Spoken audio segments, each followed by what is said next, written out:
Railway station पर एक भिखारी रहता था।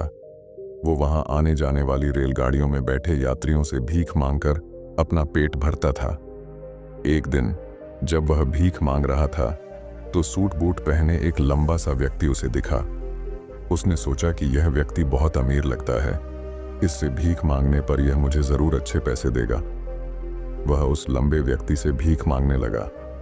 भिखारी को देखकर उस लंबे व्यक्ति ने कहा, तुम हमेशा मांगते ही रहते हो, क्या कभी किसी को कुछ देते भी हो?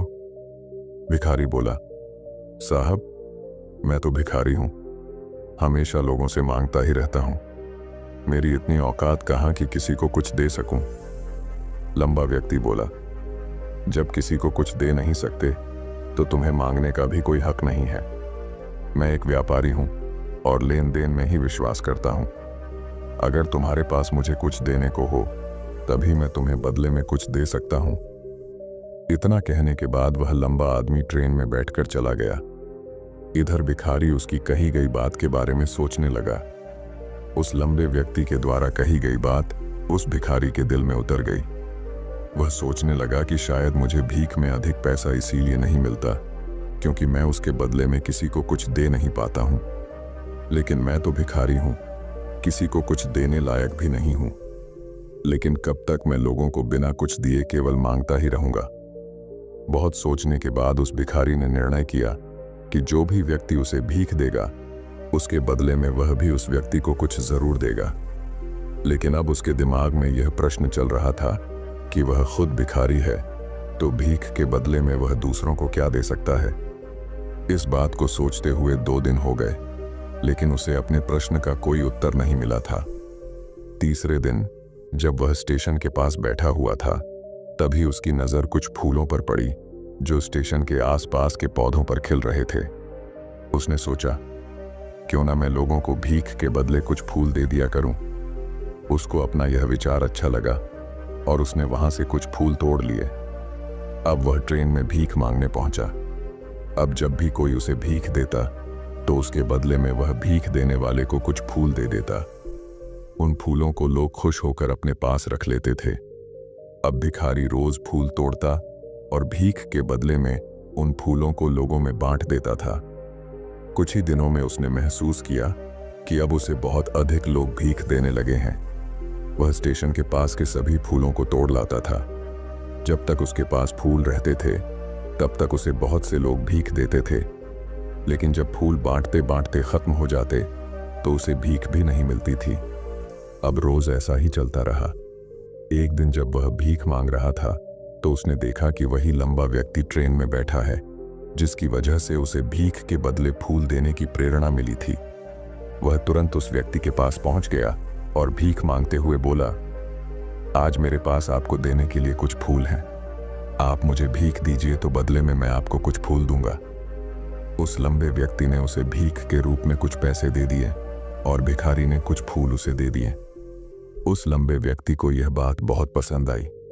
वह बोला, वाह क्या बात है, आज तुम भी मेरी तरह एक व्यापारी बन गए हो।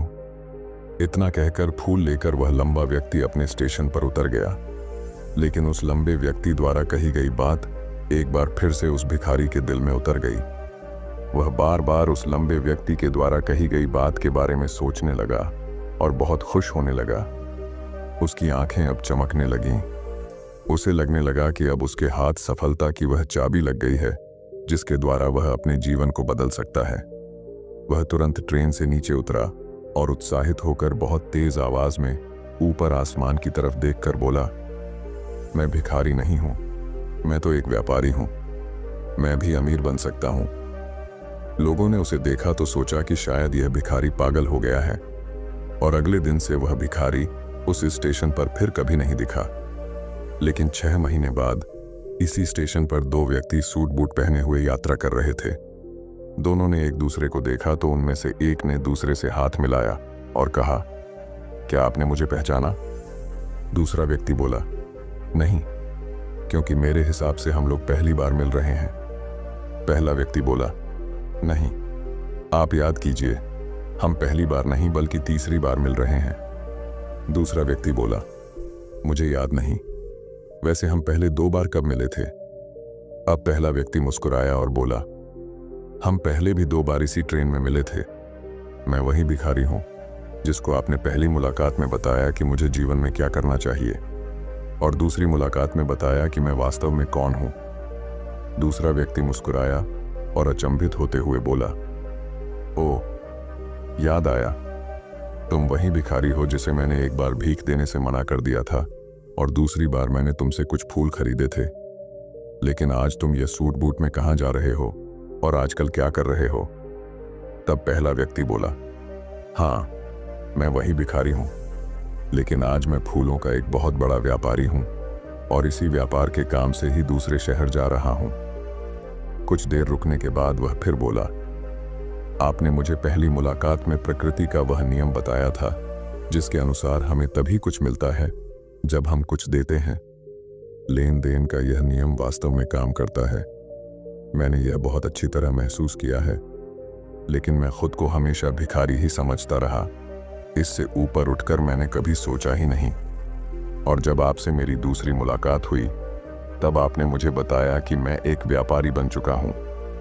अब मैं समझ चुका था कि मैं वास्तव में एक भिखारी नहीं बल्कि व्यापारी बन चुका हूं। मैंने समझ लिया था कि लोग मुझे इतनी भीख क्यों दे रहे हैं, क्योंकि वह मुझे भीख नहीं दे रहे थे बल्कि उन फूलों का मूल्य चुका रहे थे। सभी लोग मेरे फूल खरीद रहे थे क्योंकि इससे सस्ते फूल उन्हें कहाँ मिलते।